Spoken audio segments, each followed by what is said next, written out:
Photosynthesis in higher plant. All animals, including human beings, depend on plant for their food. Have you ever wondered from where the plant get their food?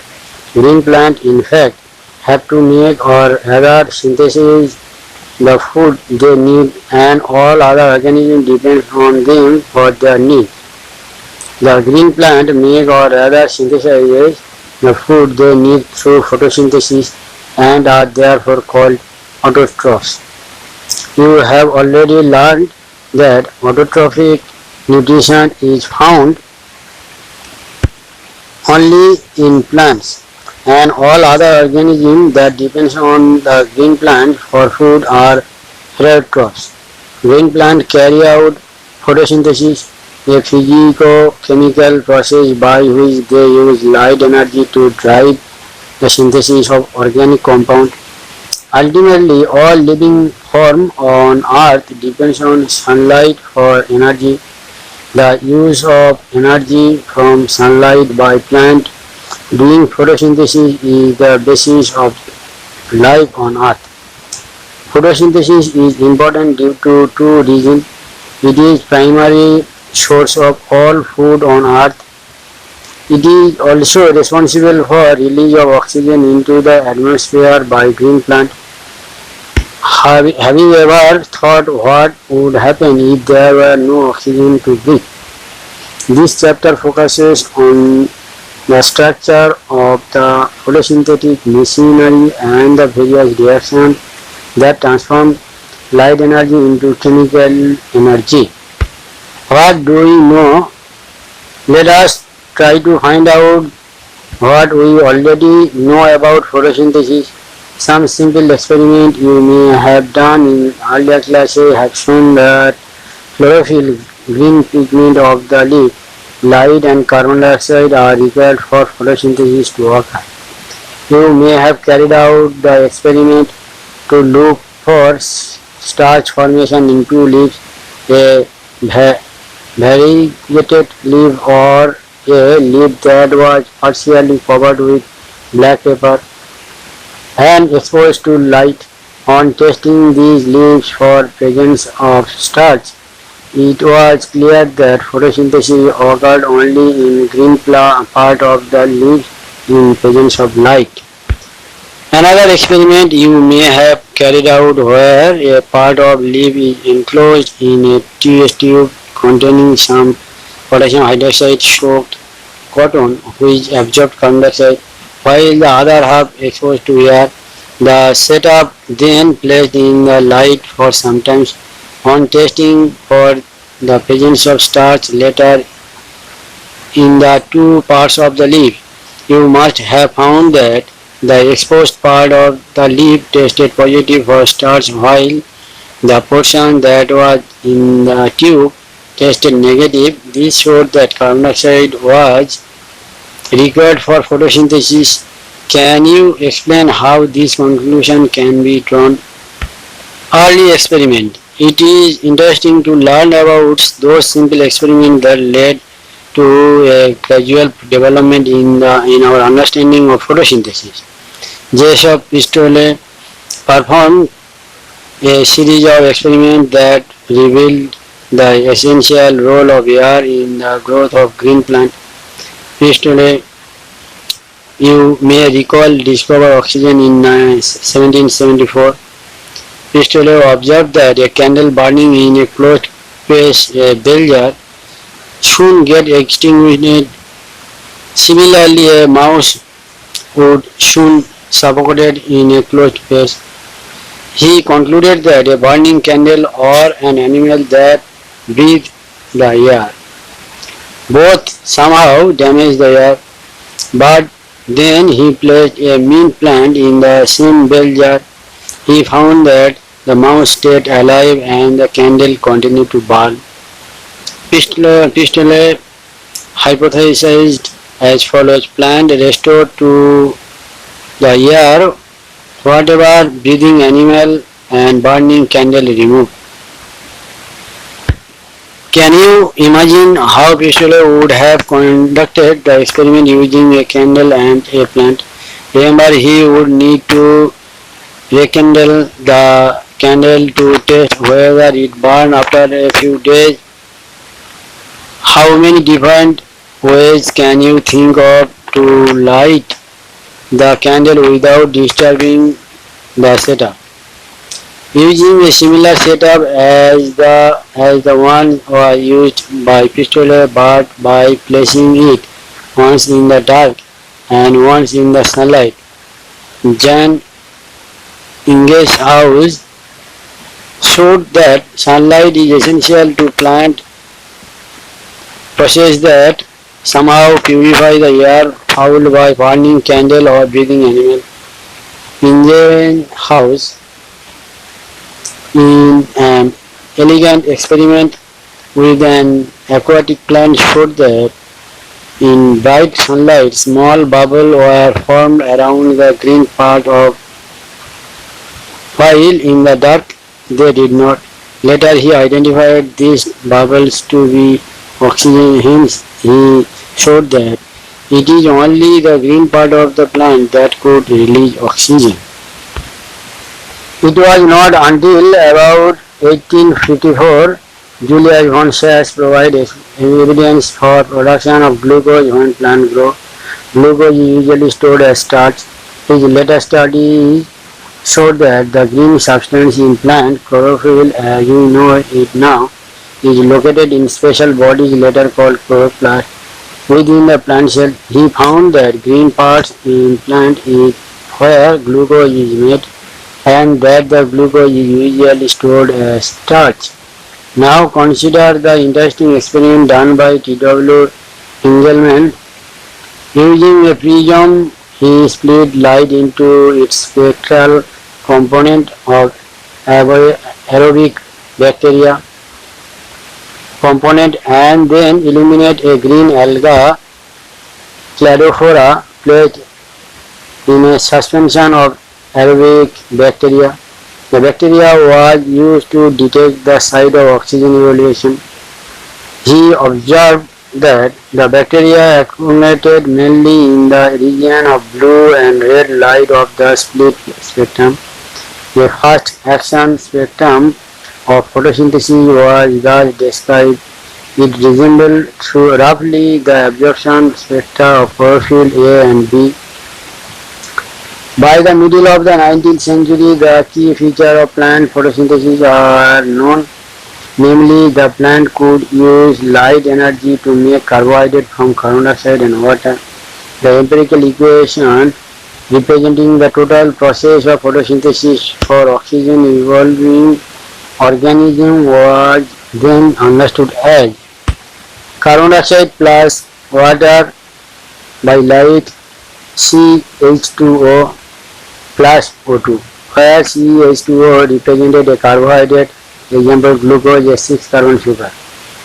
A milestone contribution on understanding of photosynthesis was that made by a microbiologist Cornelius von Mill, who, based on his studies of purple and green bacteria, demonstrated that photosynthesis is essentially a light-dependent reaction in which hydrogen from a suitable oxidizable component reduce carbon dioxide to carbohydrate.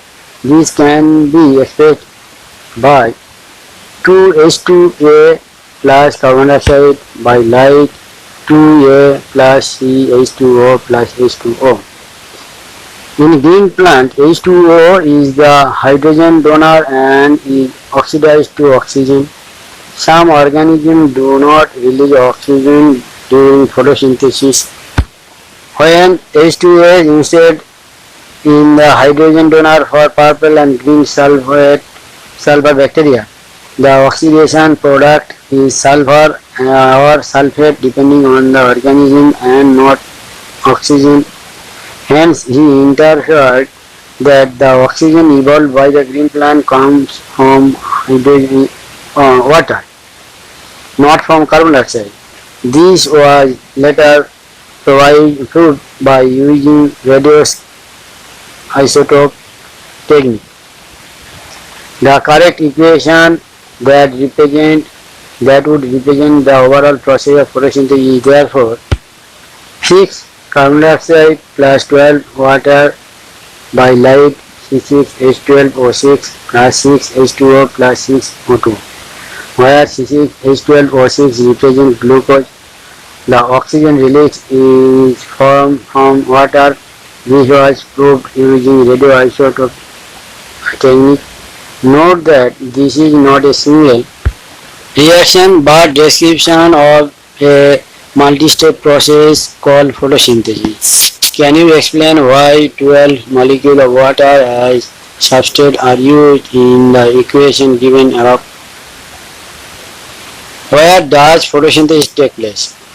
You would of course answer the green leaf or in the chloroplast.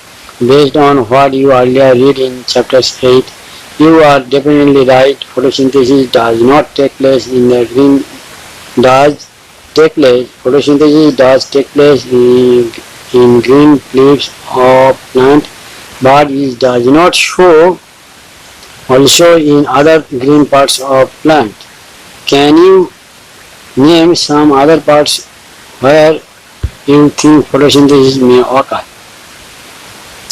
You would recollect from previous unit that the mesophyll cell in the leaves have a large number of chloroplasts. Usually chloroplasts align themselves along the wall of mesophyll cell such that they get the optimum quantity of incident light. When do you think the chloroplast will be aligned with their flat surface parallel to the wall?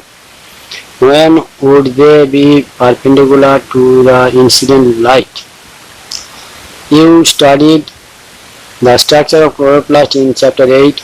Within the chloroplast there is a membranous system consisting of grana, the stroma, lamella and matrix stroma. There is a clear division of labor within the chloroplast. The membrane system is responsible for trapping the light energy and also for synthesis of ATP and NADPH. In stroma, enzymatic reaction synthesizes sugar, which in turn forms starch. The former set of reactions, since they are directly light driven, are called light reaction, photochemical reaction. The latter are not directly light driven but are dependent on the product of light reaction ATP and NADPH. Hence, to distinguish the latter, they are called by convention a dark reaction, carbon reaction. However, this should not be construed to mean that they occur in darkness or they are not light dependent.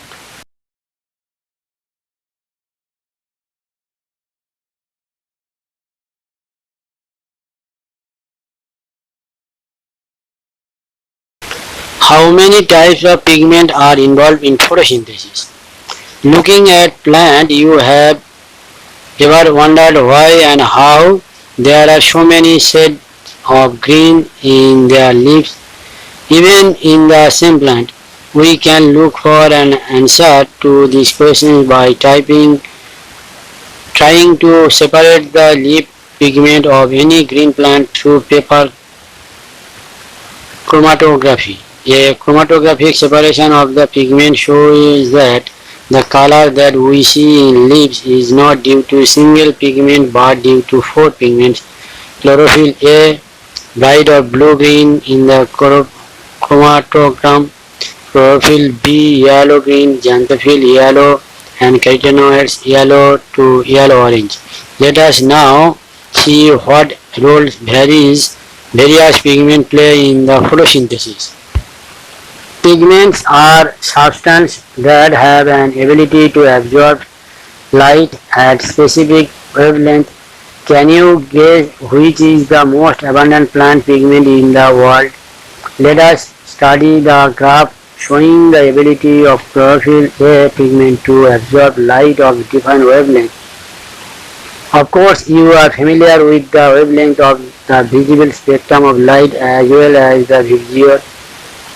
Can you determine the wavelength at which chlorophyll A shows the maximum absorption. Does it shows another absorption peak at any other wavelength too? If yes, which one? Now look at figure showing the wavelength at which maximum photosynthesis occurs in a plant. Can you see that the wavelength at which there is maximum absorption by chlorophyll A, that is the blue and the red region, also show higher rate of photosynthesis. Hence, we can conclude that chlorophyll A is the chief pigment associated with photosynthesis. But by looking at figure, can you say that there is a complete one-to-one overlapping between the absorption spectrum of chlorophyll A and the action spectrum of photosynthesis? These graphs together shows that the most of the photosynthesis take place in the blue and red region of the spectrum. Some photosynthesis does take place at the other wavelength of the visual spectrum. Let us see how this happens. Though chlorophyll is the major pigment responsible for trapping light, other thylakoid pigments like chlorophyll B, xanthophyll and carotenoid, which are called accessory pigments, also absorb light and transfer the energy to chlorophyll A. Indeed, they not only enable a wide range of wavelength of incoming light to be utilized for photosynthesis, but also protect chlorophyll A from photooxidation. What is light reaction? Light reaction or photochemical phase include light absorption, water splitting, oxygen release and formation of high energy chemical intermediates ATP and NADPH. Several protein complexes are involved in the process. The pigments are organized into two discrete photochemical light harvesting complexes, LHC, within the photosynthesis 1 and photosynthesis 2. These are named in the sequence of their discovery, PS1, PS2, and not in the sequence in which they function during the light reaction. The LHC are made up of hundreds of pigment molecules bound to protein. Each photosystem has all the pigments except one molecule of chlorophyll A, forming a light harvesting system also called antenna. This pigment help to make photosynthesis more efficient by absorbing different wavelength of light. The single chlorophyll A molecule forms the reaction center. The reaction center is defined in both the photosystem. In case 1, the reaction center chlorophyll A has an absorption peak at 700 nanometer, hence is called P700, while in PS2 it has absorption maximum at 680 nanometer and is called P680. The electron transport in photosystem 2, the reaction center chlorophyll A absorbs 680 nanometer wavelength of red light, causing electron to become excited and jump into an orbit further from atomic nucleus. These electrons are picked up by an electron acceptor which passes them to an electron transport system consisting of cytochromes. This movement of electrons is downhill in terms of an oxidation, reduction or redox potential scale. The electrons are not used up as they pass through the electron transport chain, but are passed on to the pigment of photosystem PS1. Simultaneously, electrons in the reaction center of PS1 are also excited.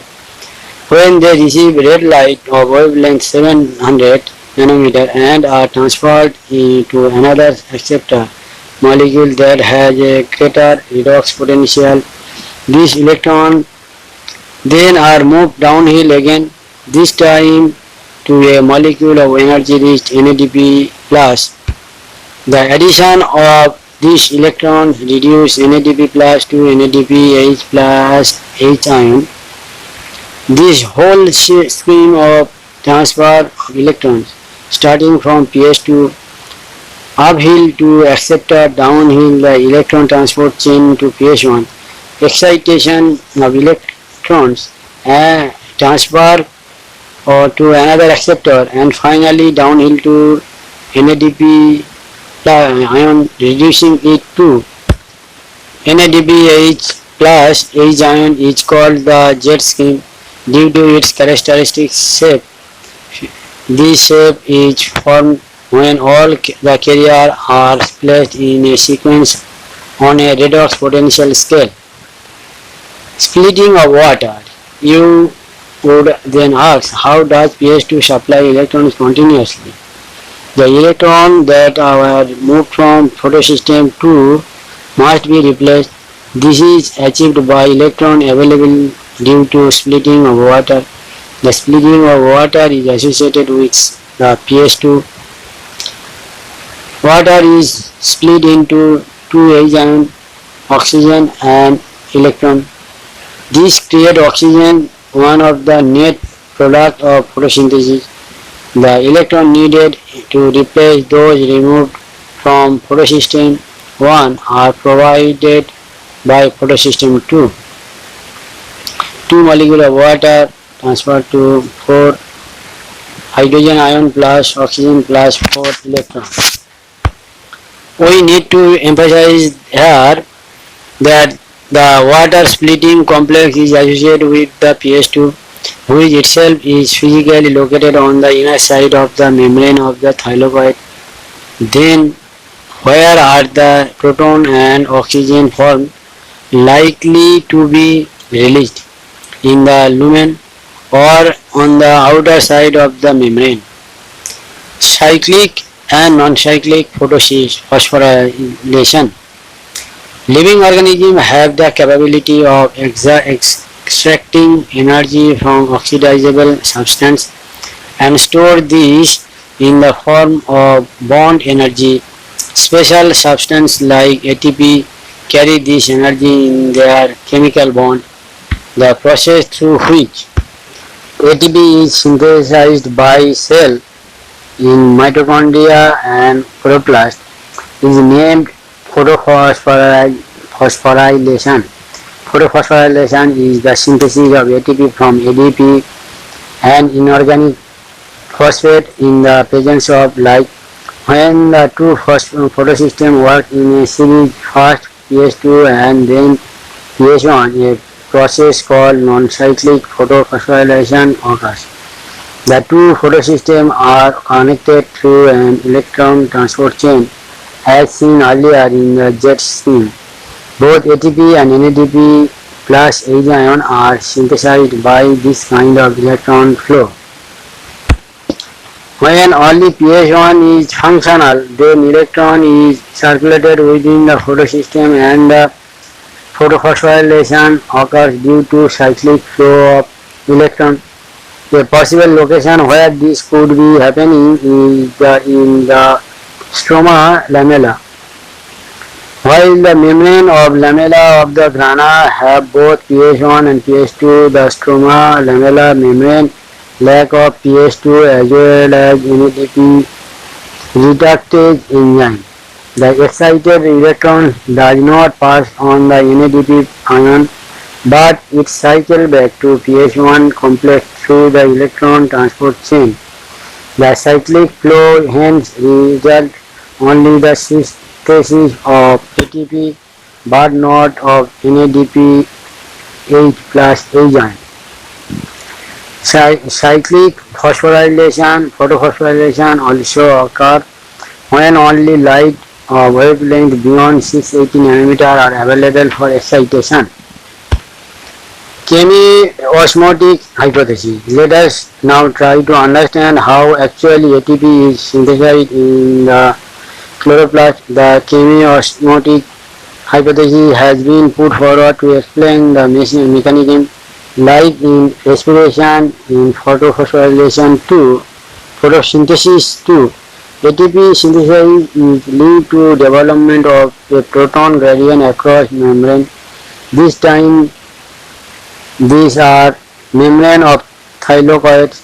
There is one difference, though here the proton accumulation is towards the inside of membrane, that is the lumen. In respiration, proton accumulate the intermembrane space of the mitochondria when electron moves through the ETS.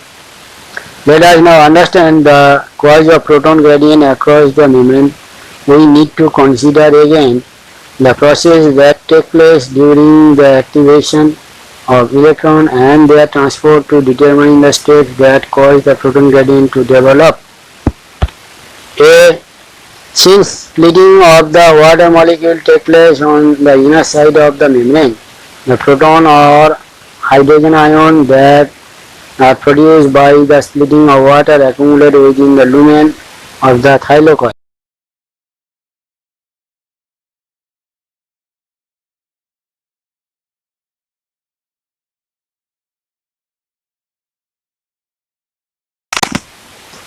B. As electron moves through the photosystem, protons are transported across the membrane. This happens because the primary acceptor of the electron, which is located towards the outer side of the membrane, transfers its electron not to an electron carrier but to an H carrier. Hence, this molecule removes to a proton from the stroma while transporting an electron. When this molecule passes on its electron to the electron carrier on the inner side of the membrane, the proton is released into the inner side or the lumen side of the membrane.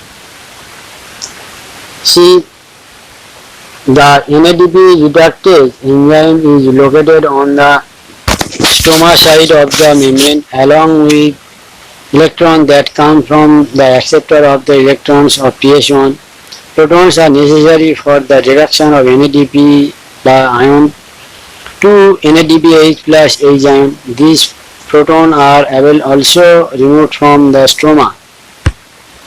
Hence, within the chloroplast, protons in the stroma decrease in number, while in the lumen there is accumulation of protons. This creates a proton gradient across the thylakoid membrane as well as a measurable decrease in pH in the lumen. Why are we so interested in the proton gradient? This gradient is important because it is the breakdown of gradient that leads to the synthesis of ATP. The gradient is breakdown due to the movement of proton across the membrane to the stroma through the transmembrane channel of the CF0 of the ATP synthesis. The ATP synthesis enzyme consists of two parts. One called CF0 is embedded in the thylakoid membrane and forms a transmembrane channel that carries out facilitates diffusion of proton across the membrane. The other portion is called CF1 and the protrudes on the outer surface of the thylakoid membrane on the side that faces the stroma. The breakdown of the gradient provides enough energy to cause a conformational change in the CF1 particle of the ATP synthesis, which makes the enzyme synthesizes several molecules of energy-packed ATP. Chemoosmotic requires a membrane, a proton pump, a proton gradient, and ATP synthesis. Energy is used to pump proton across a membrane to create a gradient or a high concentration of proton within the thylakoid lumen. ATP synthesis has a channel that allows diffusion of proton back across the membrane. This releases enough energy to activate ATP synthesis enzyme that catalyze the formation of ATP. Along with the NADPH produced by the movement of electron, the ATP will be used immediately in the biosynthetic reaction taking place in the stroma, responsible for fixing carbon dioxide and synthesis of sugar. Where are the ATP and NADPH used?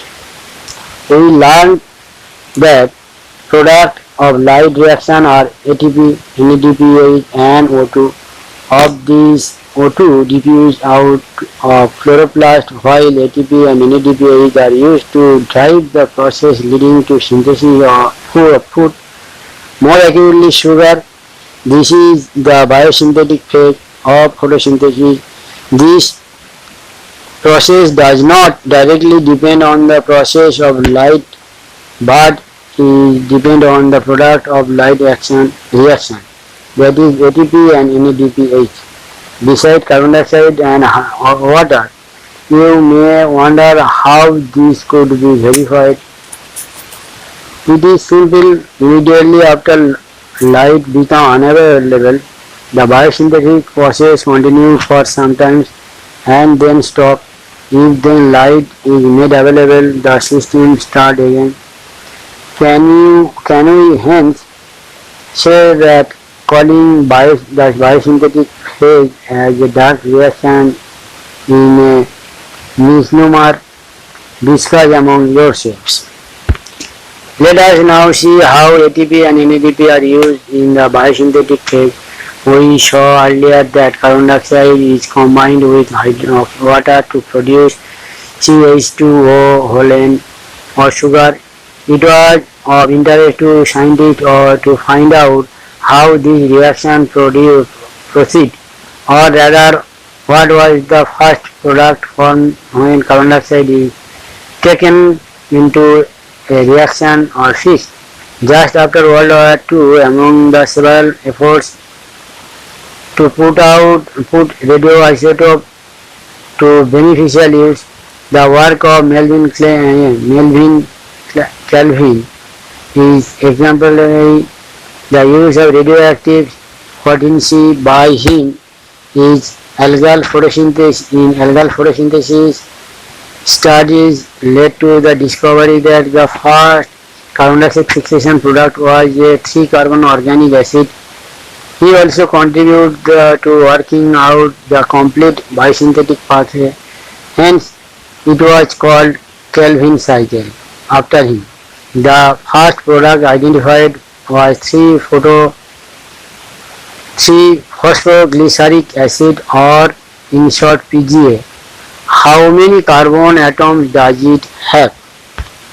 Scientists also tried to know whether all plants have PGA as the first product of carbon dioxide fixation, or whether any other product was formed in other plant.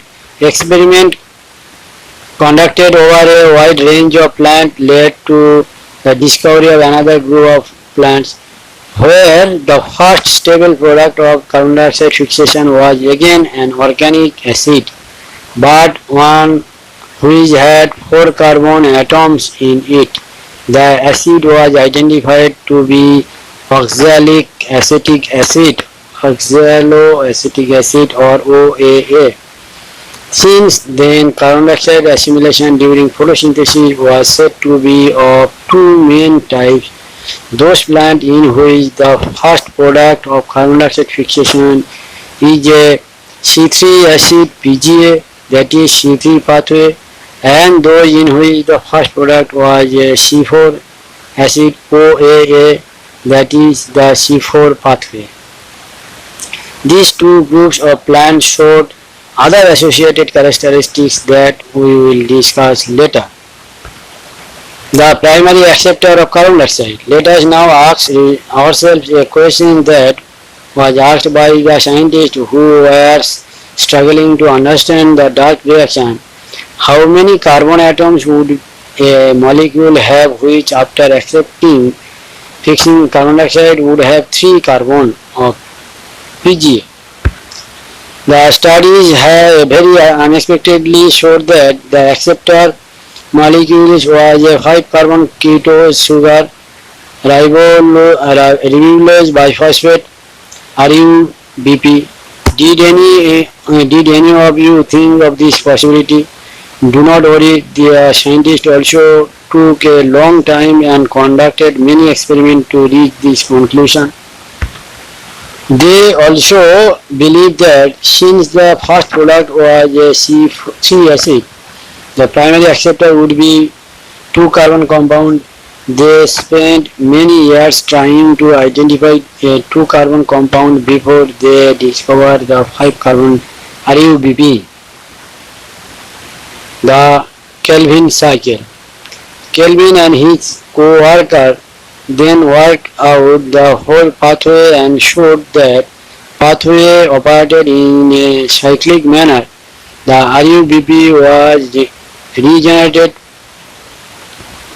Let us now see how the Kelvin pathway operates and where the sugar is synthesized. Let us at the outset understand very clearly that the Kelvin pathway occurs in all photosynthetic plants. It does not matter whether they have C3 or C4 or any other pathway. For ease of understanding, the Kelvin cycle can be described under these stages: carboxylation, reduction and regeneration. 1. Carboxylation. Carboxylation is the fixation of carbon dioxide into a stable organic intermediate. Carboxylation is the most crucial step of the Kelvin cycle, where carbon dioxide is utilized for the carboxylation of RUBP. This reaction is catalyzed by the enzyme RUBP carboxylase, which results in the formation of two molecules of 3-PGA. Since this enzyme also has an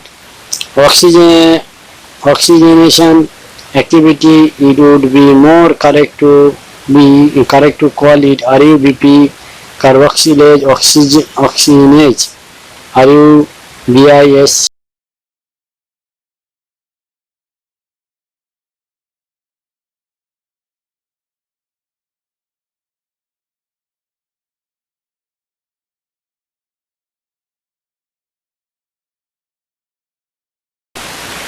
Reduction.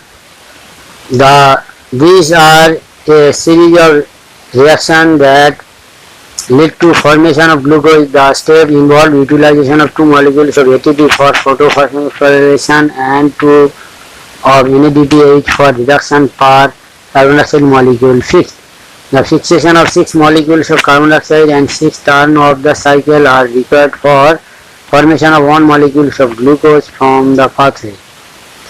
Regeneration. Regeneration of carbon dioxide acceptor molecules RUBP is crucial if the cycle is to continue uninterrupted.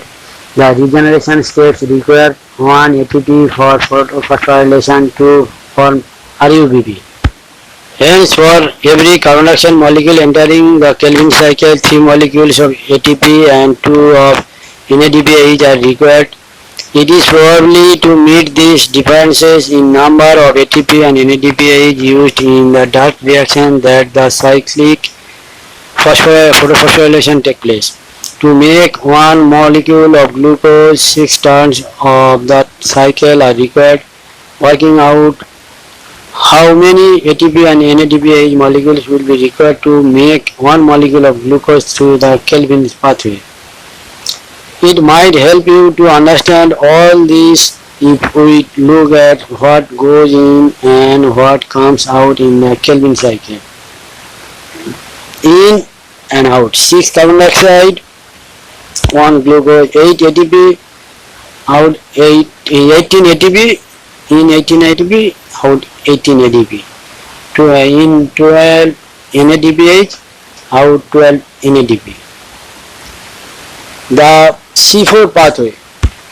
Plants that are adapted to dry tropical region have the C4 pathway mentioned earlier.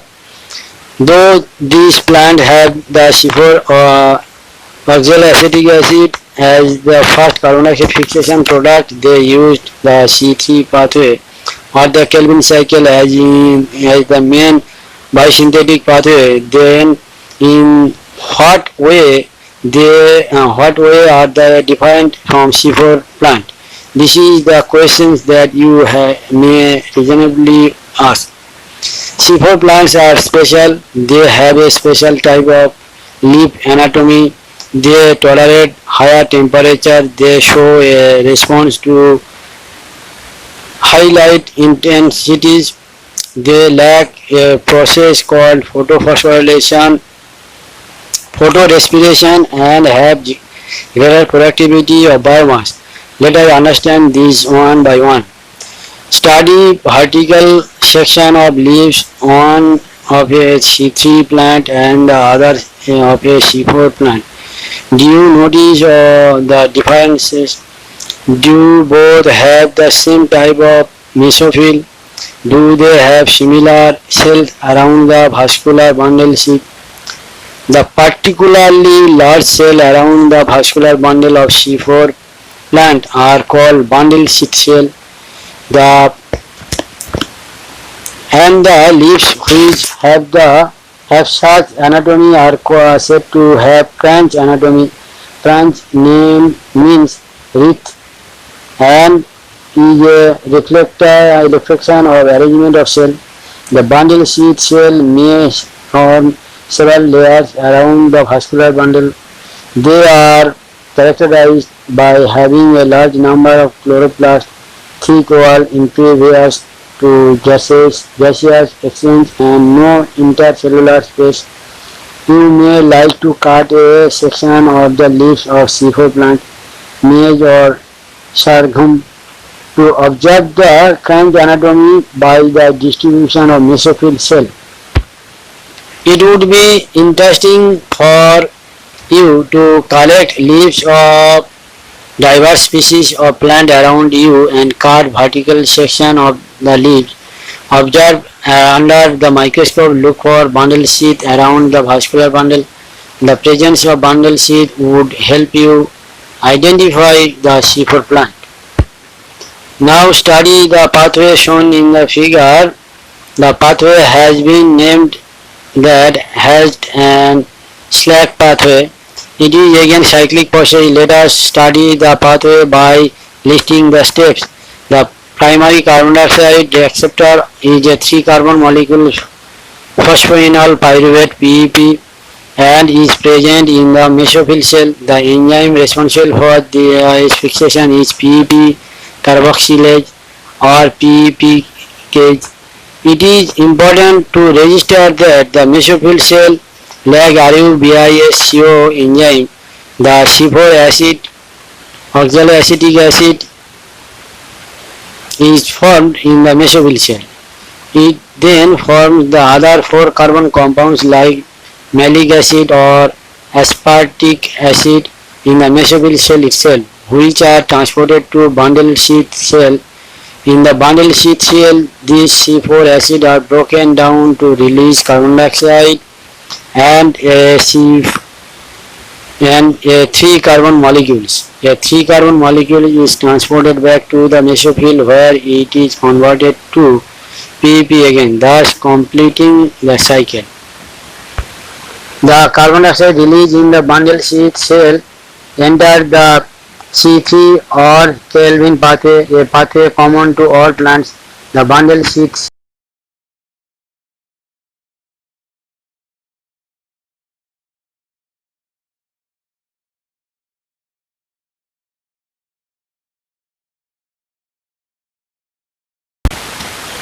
rich in an enzyme ribulase biphosphate carboxylase oxidase RUBISCO but lack PEPase. Thus, the basic pathway that result in the formation of sugar. The Calvin pathway is common to C3 and C4 plant. Did you note that the Calvin pathway occurs in all the mesophyll cells of the C3 plants? In the C4 plants, it does not take place in the mesophyll cell but does so only in the bundle sheath cell. Photorespiration. Let us try and understand one more process that creates an important difference between C3 and C4 plant. Photorespiration. To understand photorespiration, we have to know a little bit more about the first step of the Calvin pathway, the first carbon dioxide fixation step. This is the reaction where RUBP combines with carbon dioxide to form two molecules of 3-PGA that is catalyzed by RUBSCO. RuBP plus carbon dioxide by RuBiCO 2 turns into 2,3 PGA. RuBiCO, that is the most abundant enzyme in the world. Do you wonder why? Is characterized by the fact that its active site can bind to both carbon dioxide and oxygen, hence the name. Can you think how this could be possible? RuBiCO has a much greater affinity for carbon dioxide when the carbon dioxide or oxygen is nearly equal. Imagine what would happen if this were not so. This binding is competitive.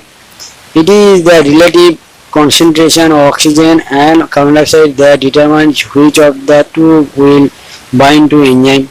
In C3 plants, some oxygen does bind to RuBiCO and hence carbon dioxide fixation is decreased. Here the RuBP, instead of being converted to two molecules of PGA, binds with oxygen to form one molecule of